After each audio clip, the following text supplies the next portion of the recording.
Hi there, this is Rob Hanna. Today I'm going to discuss the Overnight Edges seasonal odds. I'm going to look at a historical backtest showing E-mini futures performance based on the seasonal odds, and I'll also show the impact of getting this information on a delayed basis versus real time as subscribers get it. Before we get to all that, I need to give you a brief moment to read the following disclaimer. Much of what I'll be presenting is based on backtested historical data. While I use this data as a large factor in my decision making, there's no assurance that any trading you do will produce comparable results in the future. Okay.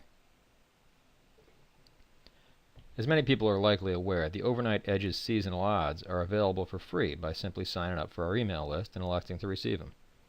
The seasonal odds for mail list subscribers are sent out around 5 p.m. each day. Paid subscribers get the same information a little before 4 p.m. So the question's been asked, in the time period between the close and the arrival of the seasonal odds email about an hour later, is the edge greatly reduced? Is it eliminated? Or is it even impacted at all? Also, since futures close at 4:15 on Fridays, traders that don't receive the email until 5 o'clock would not have the opportunity to act on that information on Fridays. Does this have an adverse effect?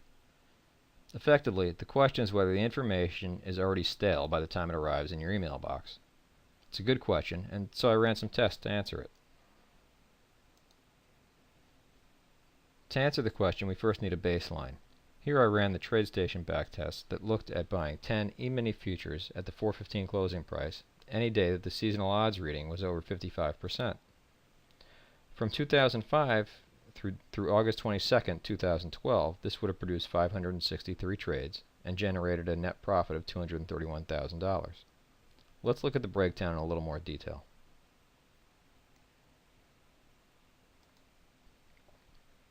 Here we see a profit curve for these results.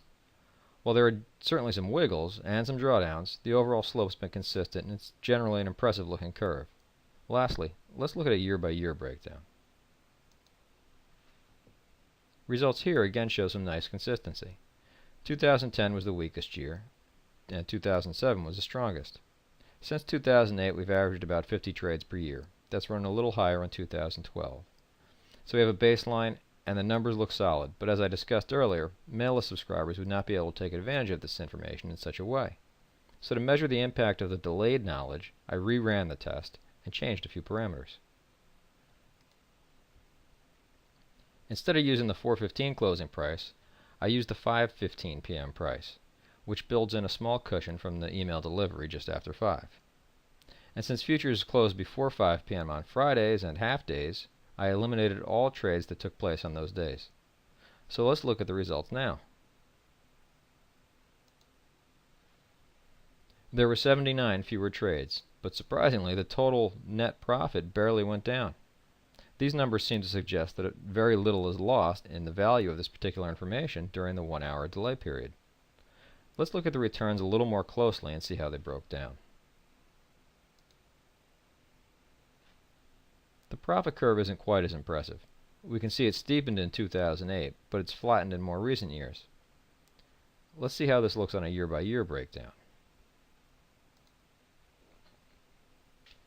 Many years are quite similar to the original study. Years like 2005, 2006, 2007, and 2009 show fairly similar results. 2008 saw substantially better returns with this late entry. The last few years, 2010 through 2012, while still profitable, have seen a bit of a negative impact from the combination of the data delay and the inability to trade on Fridays.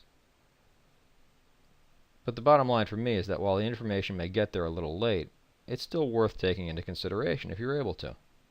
Of course, this is not a complete trading strategy, and I'm not suggesting that anyone use it as such or take positions based solely on the Overnight Edges seasonal odds. What I am suggesting is this. The Overnight Edges seasonal odds, even on a delayed basis, appear to provide good information. Traders may want to consider ways that they could take advantage of such information. Even if that simply means monitoring the odds and keeping an open mind, it certainly seems worthwhile to me. When you sign up for the mail list, you may also choose to get blog updates and our monthly letter delivered, but neither of these is required.